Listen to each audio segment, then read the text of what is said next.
A gente tá falando antes de começar que você ia fazer uma série de vídeos grandiosos, né? Qual que é a ideia, assim, de fazer essas superproduções e tal? Sim, Você ainda tem isso, da ideia? Vai... tem, cara. O que que aconteceu? O YouTube, a gente, na época que o YouTube tava fazendo os Originals no Brasil, a gente lá conversou com eles pra gente queria fazer Originals com experiências gigantes. Então a gente fez um piloto, que foi essa pasta de dente de elefante gigante, uma experiência de química gigantesca que a gente bateu um recorde Por mundial que lá que de chama maior pasta. pasta de dente de elefante? Porque nessa experiência no original, o que, que eles faziam? Eles colocavam num tubo de ensaio e pingavam corante do lado da espuma que surge. Ela saía parecendo uma pasta de dente, porque Ah, saía com duas listras vermelhas, duas listras azuis ali. tá. E parecia aquela pasta de dente quando sai colorida, né? Por isso chamava de pasta de dente de elefante, só que saiu um monte, então era. Ah, tá. E aí o nosso era uma pasta de dente, sei lá do que, né? De lua. É. E aí a gente fez, e a ideia era continuar essa série fazendo outras experiências gigantescas, né? Mas Então, essa vocês fizeram num tamanho fizemos, absurdo. fizemos um tamanho absurdo, deu 273 metros cúbicos, ou Cara, 273 mil litros, fizeram onde isso aí? num estádio lá em Taboão da Serra.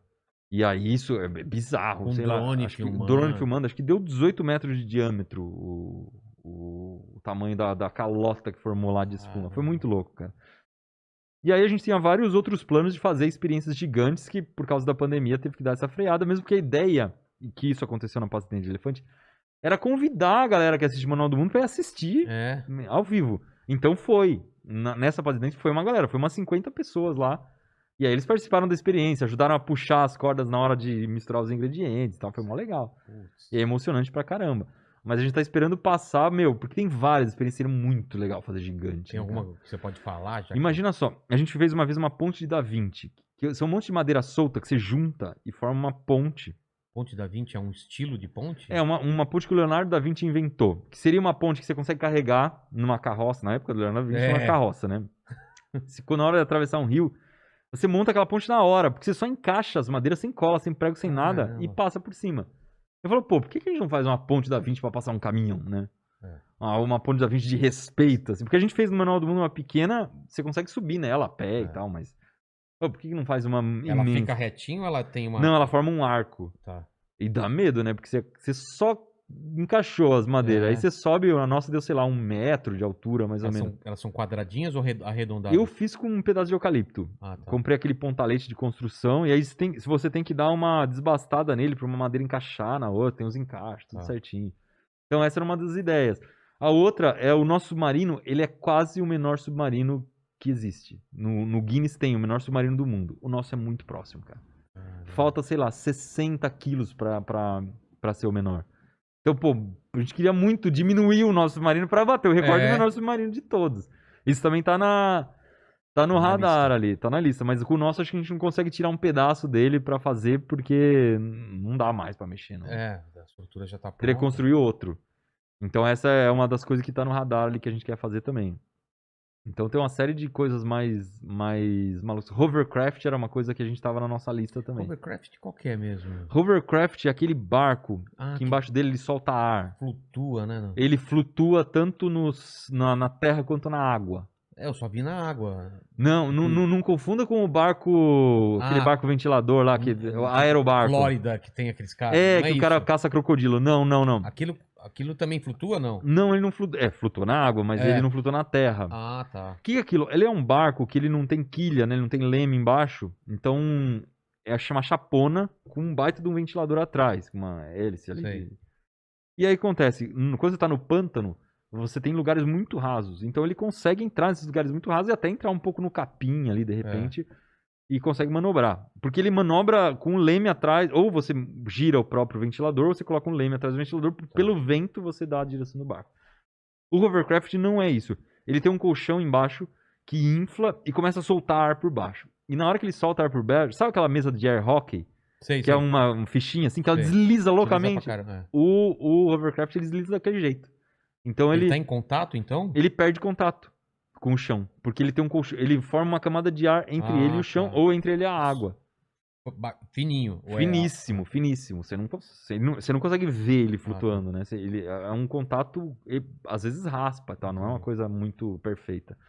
Mas de qualquer forma, Se você estiver na praia, você consegue, tipo, andar na areia e ir pra água e voltar pra tá. areia. E aí é sensacional, Pô, né? caramba.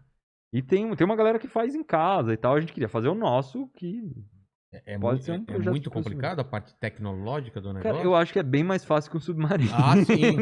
Você começou já com um negócio muito difícil. A aí- verdade é que a gente já deu a largada numa coisa muito difícil. É. Olhando os projetos que a galera faz, fala, não, Foguete. muito... Foguete também tá no radar. É sério? Mas Sério. não tripulado, né? Não, Solta tripulado não.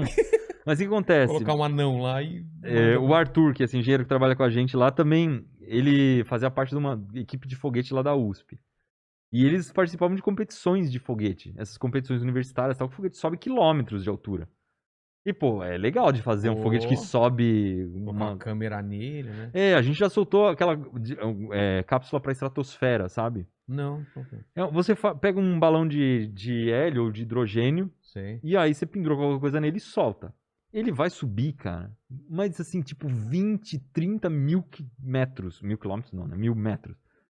Ele chega num ponto... A gente colocou 2 GoPros. 20 quilômetros ele sobe? 20 quilômetros. E você tem que colocar um rastreador pra você achar ele na hora que ele cai, né? Porque você não... E um paraquedas também. É. Nós tinha um paraquedas, rastreador, tinha um refletor de radar também, pra se algum avião passar perto, ele vê você. Ele vê pelo radar dele, ele enxerga. Tá. E aí, cara, a GoPro gravou o céu preto, pra você ter uma ideia. A gente conseguiu sair da atmosfera normal, assim, da primeira camada. Então você já tem uma camada que você já não tem muito não pouco tem ar. ar, A gente colocou uns termômetros que na frente da câmera pra mostrar o quanto tava o termômetro. Aí ele começou a entrar em temperatura negativa, ele travou o termômetro, congelou, Caramba. ele não dava mais pra ver. Tinha uma aguinha também, a gente colocou uns experimentos, né? Uma aguinha, a aguinha começou a congelar. Tinha uma luva que a gente deixou ela toda murcha, uma luva daquela de cirúrgica. Conforme vai subindo, a pressão vai diminuindo, a luva vai inchando. E a luva inchou no ar. Cara, aconteceu um monte de coisa legal. Demais. Mas o céu preto é muito louco. Porra, né, cara? demais. E tinha curvatura a terra? Aí entra na polêmica que todos os terraplanistas querem.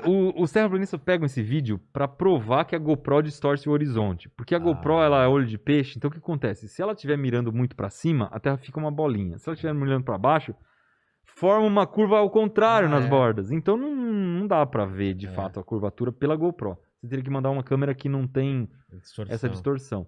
E aí eu não vou mandar uma câmera que não tem distorção, né? Porque a GoPro já foi no tal. Mas cara. você conseguiu recuperar, ela tava inteiraça. Tava, não, foi perfeito. A recuperação... Ela aguenta esse frio, tudo, essas coisas? Aguentou e gravou tudo, perfeito. Caramba. Mas eu fiquei morrendo de medo, porque aí você perderia 2 GoPros e mais um rastreador, né? E foi isso, caiu, acho que, se eu não me engano, uns 120 quilômetros de onde a gente soltou, cara. Você soltou de onde? Soltou perto de Ribeirão Preto, lá numa cidadezinha do interior. E aí... Que era um cara que sempre soltava essas cápsulas. E aí ele convidou a gente pra participar e tal, porque ele já tinha experiência nisso, a gente gravou com ele. E aí, cara, é uma tensão, porque você solta o negócio, o rastreador some. Porque o rastreador é via celular. Ele tem que mandar o sinal do celular. Se o sinal do celular subiu 2 km, acabou, não tem mais nada.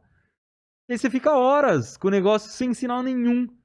Olha lá, acompanhando, cadê o sinal? De repente aparece um ponto no mapa X, lá no Cafundó dos Judas. 120 km longe? Muito longe. Porque ele sobe aqui... Ele sobe, o vento leva... Quando ele sobe, você já vê que o vento levou pra longe. Que doideira. E a imagem que forma é sensacional da Terra, né? Porque você vê de uma altura absurda, muito mais alto que um avião. Você não tem